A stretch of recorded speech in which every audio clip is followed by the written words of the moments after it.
Sa video na to, pag-uusapan natin yung bagong news na lumabas about sa Japan Institute to receive international scholars as exception to COVID rules. So pag-usapan natin anong ibig sabihin yan at ano yung mga possible na mangyari nitong mga susunod na buwan. Kaya panoorin nyo tong video na to.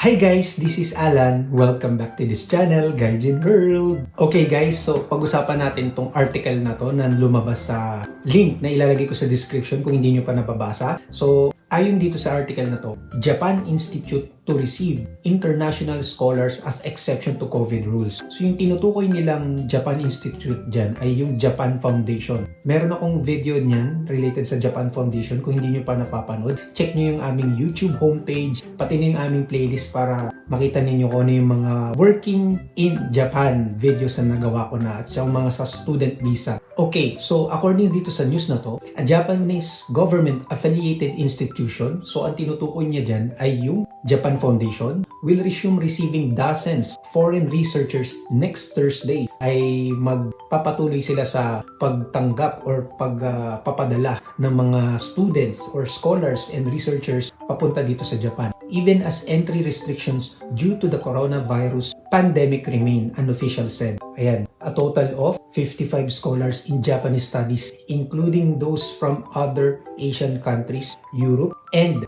the United States, are scheduled to arrive in Japan on that day, followed by more possibly in November and December according to the official at the Japan Foundation. So yung Japan Foundation ang nagsabi about sa mga scholars nila na makakapasok na next week, yung 55 scholars nila na makakapasok na dito sa Japan kahit na meron pa ring border restriction ang Japan sa lahat ng bansa. So the decision comes as Japan's strict travel restrictions have drawn international criticism, while European countries and the United States have resumed accepting foreign researchers amid an improvement in the COVID-19 situation. So ibig sabihin, yung mga countries na nasa G7 ay except Japan ay nakakapagpadala na ng mga scholars and researchers nila. So otagaini, nakakapagpadala na sila sa iba't ibang countries para maging scholar and researcher dun sa bansang yun. Pero except na lamang yung Japan. Sa ngayon ay hindi pa rin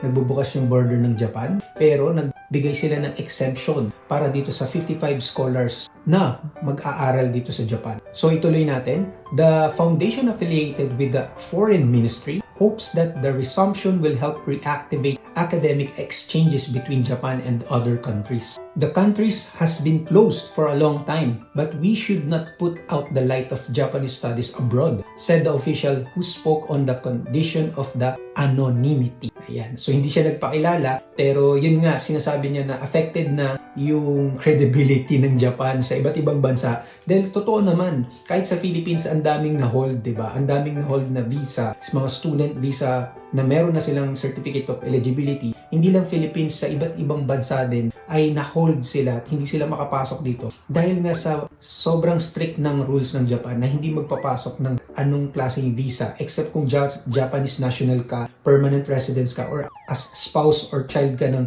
Japanese national or permanent residence, long-term residence, ayan, ikaw lang yung pwedeng makapasok. Except yun nga yung mga yun. Then, tuloy natin. Japan in principle still bans the entry of people from 160 countries and regions with a few exceptions, including those from China and South Korea. The foundation, the country's sole entity dedicated to carrying out cultural exchange programs globally, had selected the 55 researchers by June. So, ang swerte naman ng 55 researchers na to na ito yung inalaw para lang makapasok dito sa Japan, diba? Pero yun nga, may mga nagko-comment din na bakit daw yung mga inuna pa yung mga researchers kesa dun sa mga families na hindi makapasok dito. Yung mga halimbawa, may mga working visa holder and yung family nila na gusto nila papuntahin dito as dependent visa ay hindi pa rin makapasok. So, nagkakaroon ng ganong comments. It was carefully examining the timing of their arrival in accordance with the COVID-19 situation in Japan, which has now seen a sharp fall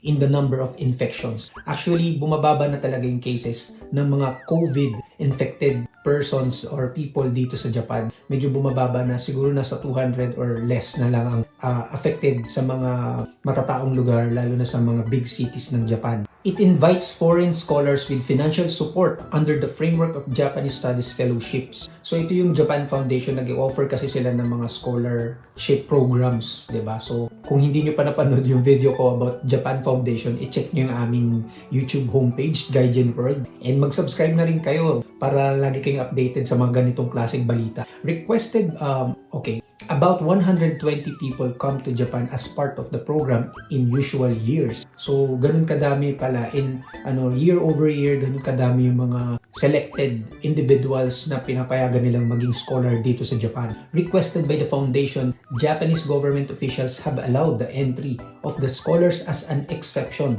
the official said. Participants in the fellowship program include researchers in the fields of Japanese culture, politics, and economics, with some working on their doctorate thesis. They will conduct studies for about 2 to 12 months in cooperation with universities and other academic institutions in Japan. So nabanggit ko din ito, yung length ng i-stay ng mga long-term mga research and scholars and researchers is 2 to 12 months. Then yung doctorate din is considered as long-term, so makapag-stay sila dito ng 2 to 12 months. Then meron din silang pang short-term for research and scholars na up to 6 months. So yan, panoorin nyo yung video na yun.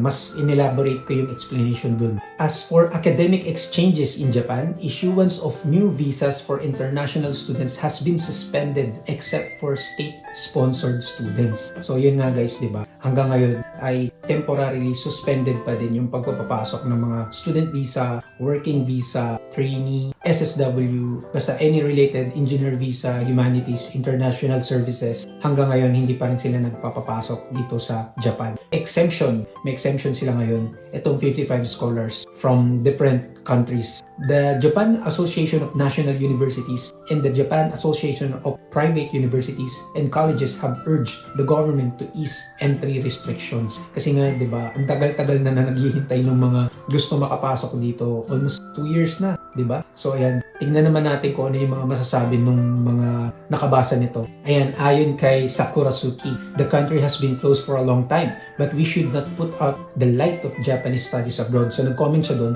Japan has history of being closed from the other countries in the past. During pandemic, Japan do that again. So, talaga nga palang napaka-strict talaga ng Japan. Parang narinig ko na nga rin yan before. Control talaga nila yung mga taong pumapasok dito. Kaya sobrang nagpe-preserve talaga nila yung kanilang culture, yung Japanese, yung traditional culture nila. Talagang intact pa din hanggang ngayon. So, ayan, may nag-comment na 55 people. What about the thousands who continue to wait? Diba? Then ito din. The Japan Foundation was established in the post-war era by John D. Rockefeller III. So ito naman about dun sa history ng Japan Foundation. And may nag-comment din, almost good. Move on with your lives. Thousands and thousands entered for the Olympics, Paralympics, yet certificate of eligibility holders are still waiting. No logic, no science, no humanity. That's Japan. Only reciprocity by other nations will change this racist policy.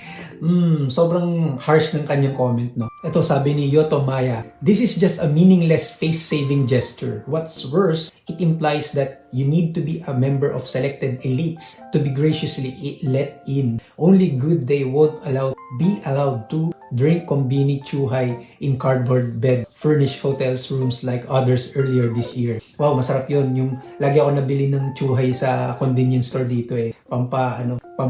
Pampatulog. Pagka mahirap makatulog sa gabi, yan, inom akong chuhay. And ayun nga, so parang siguro medyo nasi-shake na yung Japan against dun sa kanilang restrictions. Kaya ito, pumayag sila na ma-exempt yung mangilang-ngilang or yung 55 scholars from the Japan Foundation. So ayun naman kay Inspector Gadget, seriously, of all the people waiting to enter Japan, families waiting for loved ones stuck overseas and others, they choose people studying Japanese to be the first. Ayan.